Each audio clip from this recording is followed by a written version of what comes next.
Hello everyone, and welcome back to my channel. First, I want to thank my subscribers who have just encouraged me to keep going and to keep speaking on these topics. I want to let y'all know that I really do appreciate y'all, and it really means a lot to me. Okay, so let's get into this video. Let's talk about the Ice Cube situation. Ice Cube, for those of y'all who don't know, he is a rapper and an actor, and he put out a lot of controversial music back in the late 80s and throughout the 90s, and he also played in the movie Friday. I really feel weird explaining this because I feel like most of my viewers already know who Ice Cube is because most of y'all here are probably black, but I just thought I would put it out there just in case. Well, recently he tweeted a few things that ruffled people's feathers. There were two tweets that really stuck out to me, and the first one said, "Your time is running out," with a repost of IUIC. And if you don't know who they are, you can just go into YouTube and search them. They are an Israelite group. But it says, "You are absolutely correct. We are God's chosen people, and Jesus is black." Then the other tweet says, "The big payback. Stay tuned." And it has a picture of a black Christ, a statue of black Christ. So of course, pink people got mad at him and started tweeting that he was racist and that he was anti-Semitic, blah blah blah.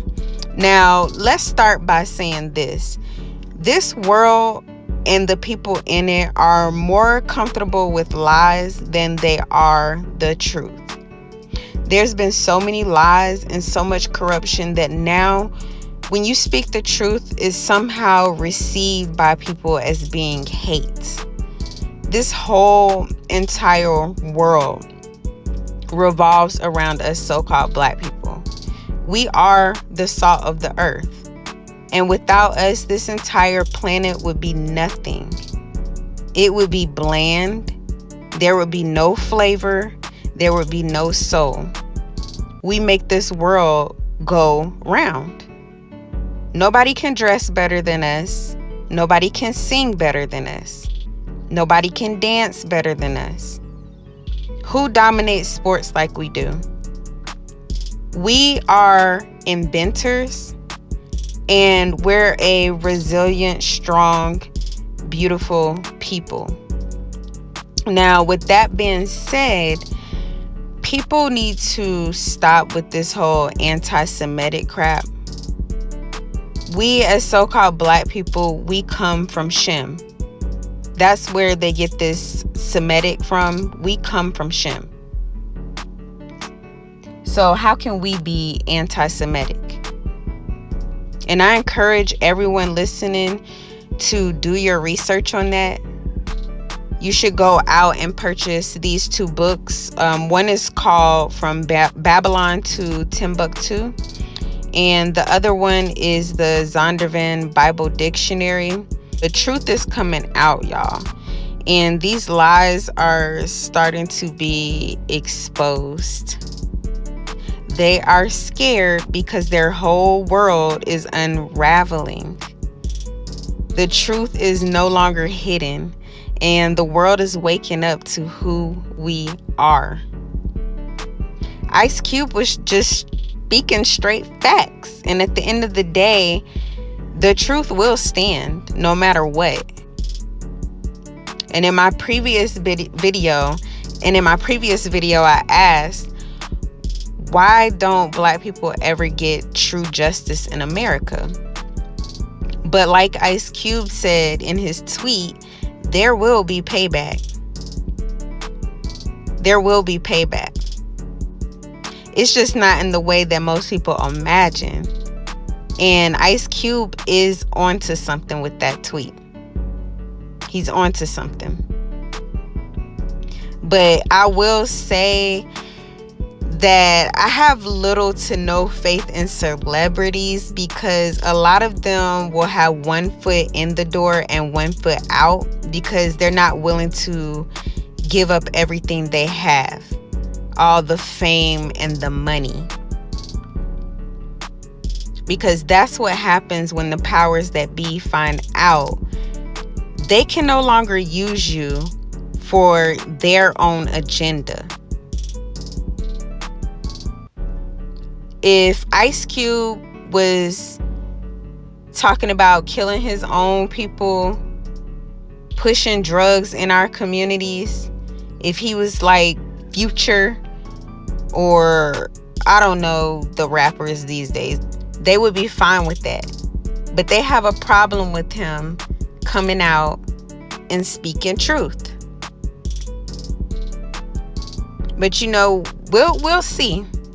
I just truly hope that Ice Cube continues to seek and spread the truth. So let me know what y'all think about this, and I will catch y'all next time. I think everybody should feel encouraged, remain encouraged. I think everybody should feel encouraged. I think everybody should feel encouraged, remain encouraged. Because I feel like this is the one of the greatest, most significant times, you know. And in the Bible, it said 400 years it said people will be in bondage in a country that you would be strangers in for 400 years. And this is 401. 1619. 1619. That's when slavery started. 1619. So here we are in 2020 and all this going on. I happen to be like, you know, I feel like this is ordained, you know what I mean? I think it's the fulfillment of a prophecy. And everybody's saying, yo, we're at war and we're unprepared. We don't have the ammunition. We don't have the preparation. We don't have the strategy. We don't have the leadership. We don't have the, hey, bruh, God only gonna fight with one of us. God will only fight with one side of this.